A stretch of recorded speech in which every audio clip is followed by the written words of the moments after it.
So Major League Baseball is once again at the center of a massive controversy, and this time it might be the fact that there might be no Major League Baseball for at least the next couple of months. According to Jeff Passan of ESPN, he's basically their main baseball reporter, their MLB insider, if you will.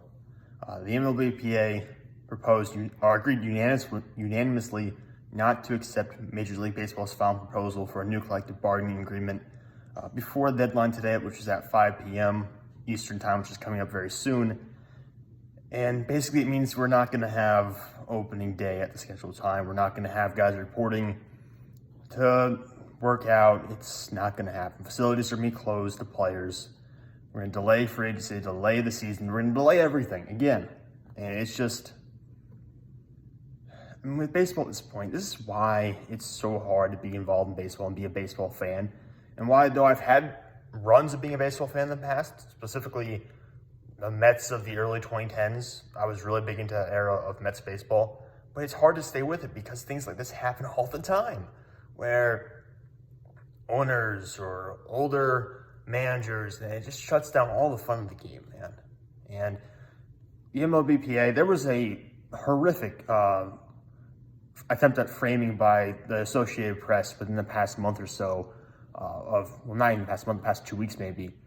They're trying to make the MLBPA out to be a bunch of these rich baseball players who are just being ungrateful and stuff like that. But the fact is, the MLBPA is not negotiating for just Max Scherzer and Mike Trout and those guys who are making money on these $300 million contracts. They're negotiating for players who have not made it to the major leagues yet. They're negotiating for guys right now who are in high school, who will be in the major leagues in 6 or 7 years. They're negotiating for players who are overseas who will be in the major leagues in 2 or 3 years. They're negotiating for guys who are not making millions of dollars a year. They're negotiating for every single baseball player on a payroll for an MLB team.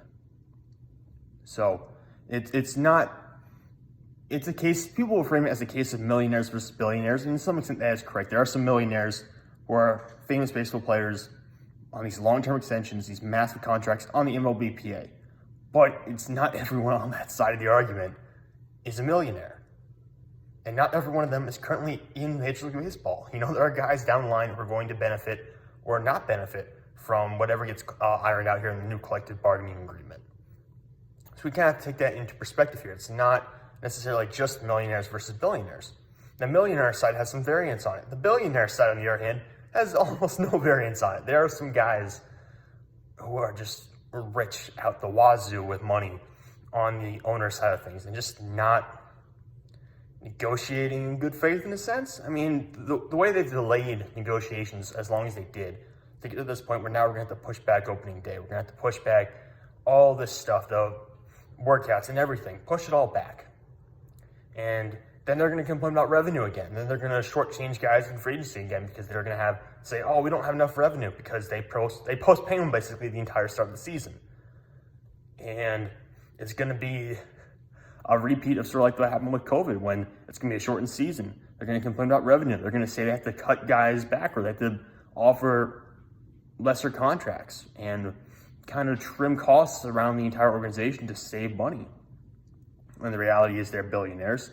And they didn't have to do this. They decided to do it because they postponed negotiations for so long, and they set the bar so high for their own standard in terms of what they were going to get versus what the players were going to get. And this has been a problem in baseball throughout baseball's history as a whole. There's very little to no trust between the players and the owners in the sport, and it's worse than any sport or any major sport, I believe, currently in the U.S. You know, the NFL and the NFLPA don't get along most of the time. There's a lot of distrust there. It's not nearly as bad as baseball.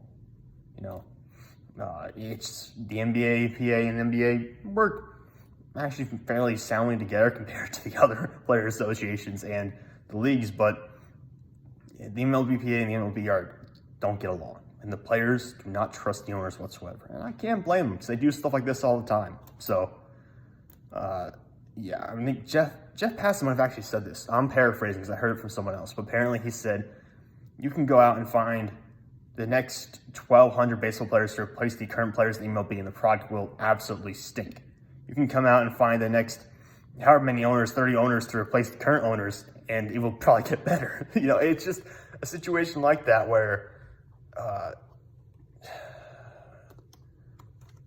this is bad for baseball. And Rob Manfred has not helped whatsoever. The current commissioner is disliked universally by baseball fans. It's not a good look to have him at the front of this league at this current time. He's not helped the league at all in the past couple of years, really. He does not really support any rule changes that could actually make an impact on the sport in a positive way. He has never been for making the sport more, how should I say it, open to younger people in a sense, or trying to bring in a new generation of baseball fans, which is why fewer and fewer people are turning to baseball as one of their favorite sports, or as one of the things they're actually spend their money and time on, I should say. It's no longer the nation's pastime. It's obviously dipped down in popularity quite a bit. And Rob Manfred's part of the problem because he's not identified ways to fix that. And he's not been greasing the wheels between the Players Association and the owners. And he's not been able to keep the sport stable during his time as commissioner. And there have been, of course, a bunch of other scandals and a bunch of issues under his tenure as commissioner. He should probably be fired for this. He really should be. And hopefully the owners will step back after the latest mess that they are primarily responsible for and look around and say, we're not really doing what's best for baseball. We're trying to do what's best for us. And in terms, we're hurting the players, our organizations long-term, the fans, and the sport as a whole, which in the long term will negatively affect our organizations, even if in the short term we're trying to do what's best for us. So, yep, that's my take on the situation. It's a little bit of a 7-minute rant in a sense. I'm not a massive baseball fan, but it is painful to watch some of my friends who are massive baseball fans go through this situation. And, having been there at different points in times with the NBA and NFL, I kind of do understand, the stress of the whole situation. But again, this is a terrible look for baseball, primarily falling on the shoulders of the owners and Commissioner Rob Manfred, that this has not gotten done in a timely fashion.